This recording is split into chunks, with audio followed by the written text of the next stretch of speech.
What is going on, everybody? Techthusiast here, and this is an AnTuTu benchmark comparison between the Realme X2 Pro against the iPhone 11 Pro Max. So we have the Snapdragon 855 Plus versus the A13 Bionic, 8GB of RAM versus 4, and the rest of the specs you can see on the sides. Now with that being said, let's get started.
So the iPhone 11 Pro Max finished first by over 1 minute, and overall it scored the highest by over 59,000 points to be precise.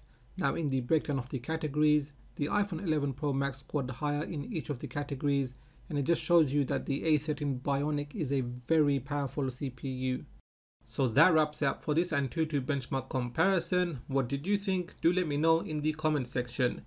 Now if you have enjoyed this video, give it a thumbs up. If it is your first time here, then please do consider subscribing, as I have more videos coming up, so make sure you hit that bell icon so you get notified as soon as I release my videos. Please do follow me on Twitter and Instagram, and like always, thanks for watching and I will catch up with you in the next video.